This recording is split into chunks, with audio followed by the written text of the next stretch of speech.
అమ్మ, చాలా రోజుల తర్వాత మళ్ళీ మనం టెస్ట్ మ్యాచ్ ఆడబోతున్నాం. అది కూడా ఈ శ్రీలంకతో. ఈ లంక వాళ్ళని ఎలాగైనా ఓడించేసి ఈ సిరీస్ మనం గెలవాలి. ఏమంటారు? అలాగే అన్న, నేనున్నా కదా, నీకెందుకు ఆ బాధ?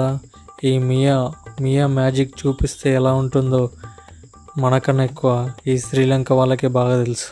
నేను బ్యాటింగ్ ఆడతా, అలాగే బౌలింగు వేస్తా. శ్రీలంక, నేను వస్తున్నా, గెట్ రెడీ.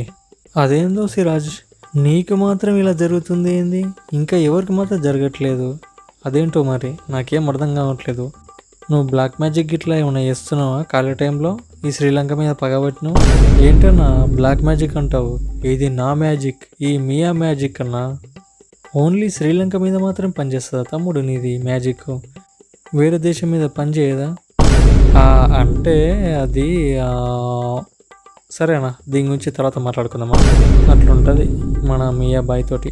ఓపెనింగ్ స్పాట్ కోసం యశస్వి జైస్వాల్ ఓకే, నేను ఓకే, శుభ్మన్ గిల్ ఓకే, తర్వాత ఇంకొకరు ఉన్నారు, జడేజా ఓకే, సిరాజ్ ఎలాగో ఉన్నాడు. ఇంకా ఎవరున్నారబ్బా అన్నా? నేనన్నా, Kuldeep Yadav spin bowler. Sorry Kuldeep, నువ్వు ఉన్నావు కదా, మర్చిపోయాను. అరే ఏంటా, నువ్వు కూడా నన్ను అలా మర్చిపోతే ఎట్లా చెప్పు? చూస్తున్నా నన్ను ఊకే బెంచ్ మీద కూర్చోబెడుతున్నారు. నేను తీసే వికెట్లు అప్పుడే మర్చిపోయారా, లేకపోతే మళ్ళీ చూపించమంటారా? అరే, ఇంత మంచి బౌలర్ని ఒక ఛాన్స్ ఇవ్వమని అడగవలసి వస్తుంది మిమ్మల్ని. అదే వేరే దేశంలో ఉండుంటే నన్ను ఈ పాటికల్లా సత్కరించి ఏ అవార్డో గివార్డు ఇచ్చేటోళ్ళు. కనీసం ఛాన్స్ ఇవ్వడానికి కూడా ఆలోచిస్తున్నారు. అది కాదు కుల్దీప్, ఒకసారి ఆలోచించు. మన టీం కాంబినేషన్ కోసం ఇదంతా. ఏం కాంబినేషనో ఏమో, కాంబినేషన్ అని మొత్తం కథం పట్టిస్తారు టీమిండియాని. వస్తుంది నీకు కూడా మంచి అవకాశం వస్తుంది కుల్దీప్, నువ్వేం బాధపడకు. ఇంకా టీంలో ఇంకా అందరు అయిపోయినట్టుగా ఇంకెవరు లేరు కదా? హలో, నేను ఉన్నానని మర్చిపోయారా ఏంటి? హే పంతు, నువ్వు ఇక్కడే ఉన్నావా?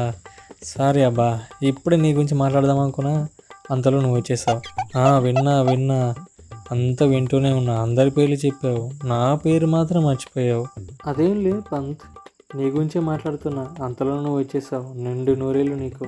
ఇలాంటి కథలన్నీ కాకులకు చెప్పు, వింటాయి, కానీ ఈ రిషబ్ పంత్కి కాదు. సరే కోపడకు పంత్, నువ్వు చాలా మెయిన్ ప్లేయర్వే.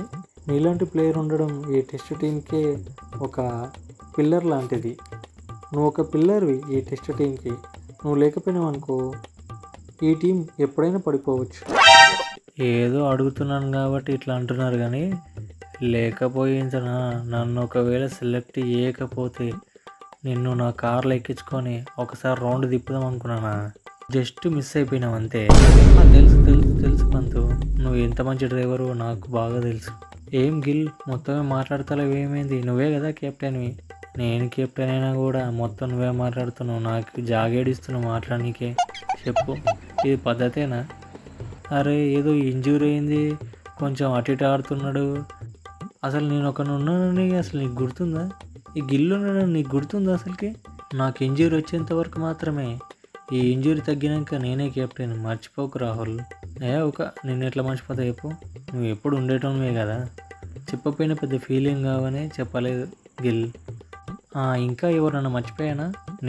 నేనన్నా కొన్ని ఉన్నాను, యశస్వి జైస్వాల్, నీతోటి ఓపెనర్ని. నన్నే మర్చిపోతే ఎట్లా చెప్పన్నా? ఇది న్యాయమేనా నీకు? ఎంత కాక ఈ గిల్ బాయ్ ఇంజూరీ ఉన్నాడని నువ్వు కెప్టెన్ అయినా మాత్రం నన్ను మర్చిపోతావా? అదేం లేదు. నేను గేమ్ గురించి అనాలిసిస్ చేస్తున్నా. మనం ఎలా ఆడాలి, ఎలా గెలవాలని మాత్రం ఆలోచిస్తున్నా. మనకు కావాల్సింది ఓన్లీ విజయం, మనం గెలవాలి అంతే. నువ్వు ఖచ్చితంగా సెంచరీ చేస్తున్నావు కదా? ఖచ్చితంగా చేస్తానా. ఈ యశస్వి జైస్వాల్ అంటే ఏంటో చూపిస్తా. ఎలాగో వన్ డౌన్లో దేవదత్ పడికల్ ఉన్నాడు, ఆయన చాలా ఫామ్లో ఉన్నాడు. సో ఆయన గురించి ఏం మాట్లాడట్లేదు. ఓకే, మీరందరూ సిద్ధంగా ఉండండి ఈ లంకని తలగబెట్టడానికి. వస్తున్నాం.